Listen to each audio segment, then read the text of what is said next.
তো গাইস আজকে আমরা যাব হলো মাওয়া রিসর্টে। তোমরা তার আগে একবার ভিউটা দেখো। আজকে আমাদের সাথে থাকবে হলো সুইমিং পুল, অনেক আনন্দ আর বিভিন্ন অ্যাক্টিভিটিস।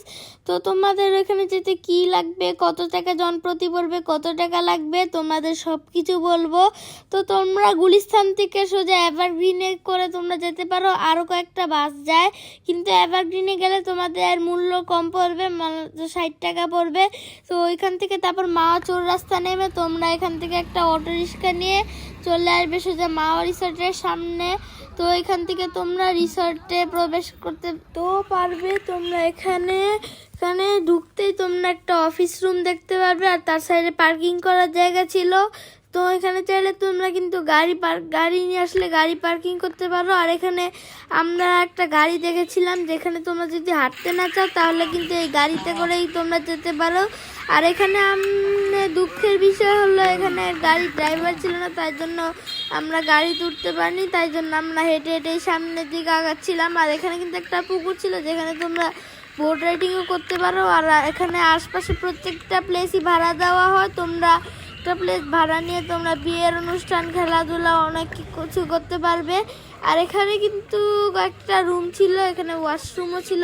আর এখানে হলো আমাদের যে মেহমান, তারা যে গায়ে হলুদের মেহমান। আর এখানে আমরা খেলতে চলে এসেছিলাম। আর এখানে কিন্তু একটা মসজিদ ছিল, এখানে আমরা খেলতে আসলাম। আর আমি কিন্তু স্লিপার দেখেই মাথা নষ্ট হয়ে গিয়েছিল, তাই জন্য আমি এখন স্লিপারে করে নেমে যাচ্ছি। তার সাথে কিন্তু সাইফানও এখন প্রস্তুতি নিচ্ছে নামার জন্য। তারপরে সাইফানও এখানে নামবে। 3, 2, 1 সাইফান নেমে গেল। এখানে সাইফান কিন্তু একটু ভয় পাচ্ছিল, কিন্তু পরে আর ভয় পায় নাই। তারপরে আমরা ঢেকুতে উঠলাম।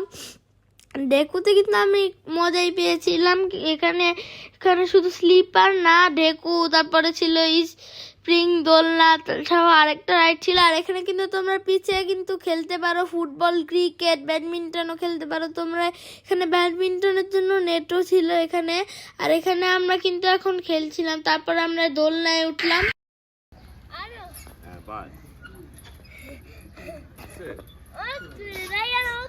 হলো গাইস, আমি একটু আগে আসছিলাম। তারপরে আমরা যেখানে দেখতেই পাচ্ছ আপুরা এখানে ছবি তুলছিল। দেখতেই পাচ্ছ জায়গাটা কেমন সুন্দর, কত সুন্দর, কত সুন্দর।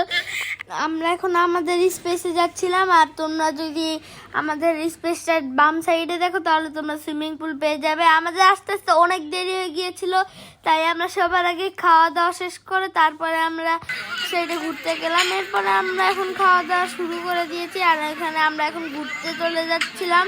তো এখানে আমাদের খাওয়া দাওয়া শেষে আমরা এখন ওই সাইড থেকে এই সাইড চলে আসলাম রাইডে ওঠার জন্য, ছবি তোলার জন্য। এই পুরো জায়গাটা ছবি তোলার জন্য একটা বেস্ট জায়গা। তোমরা এখানে চাইলে এসে ঘুরে যেতে পারো, কিন্তু এখানে রাইডের মূল্যটা একটু বেশি মনে হয়েছে আমার কাছে, কারণ প্রত্যেকটা রাইডে 100 টাকা 100 টাকা। তো তোমরা কিন্তু প্রত্যেকটা রাইডে যদি উঠো তাহলে 100 টাকা লাগবে। আর সাইফানের প্রিয় জায়গা কোনটা তোমরা কমেন্টে গেস করতে পারলে তোমাদেরকে একটা চকলেট পুরস্কার দেওয়া হবে। তো তোমরা বুঝতেই পারছো যে সাইফানের প্রিয় জায়গা কোনটা। জাম্পিং যেখানে সাইফান সেখানেই সাইফান, যেখানে জাম্পিং নাই সেখানেও সাইফান নাই। তো গাইস তোমরা কেমন লাগলো তোমরা একটু কমেন্টে বলো। এখানে কিন্তু আমরা উঠি নাই, মানে সাইফান একটু কান্না করছিল ওঠার জন্য, তাই জন্য কি একটু উঠিয়ে দিলাম। আর এখানে আমরা ড্রাগন ট্রেনে উঠেছিলাম। এটা কিন্তু যেখানে ড্রাগন ট্রেন দেখে আমার একবার হলে উঠাই লাগে এই ড্রাগন ট্রেনটাতে। তারপরে দেখতে দেখতে এখানে রাতের সময় চলে আসলো। এখানে রাতের সময় কিন্তু প্রোগ্রাম শুরু হয়ে গিয়েছিল, নাচানাচির প্রোগ্রাম শুরু হয়ে গিয়েছিল। এখানে দেখতেই পাচ্ছ কোন গানে নাচ দিচ্ছে। তোমরা একটু এখানে কমেন্টে বলে দিও এটা কোন গানে নাচ ছিল। তোমরা যদি জেনে থাকো তাহলেও বলে দিও। তো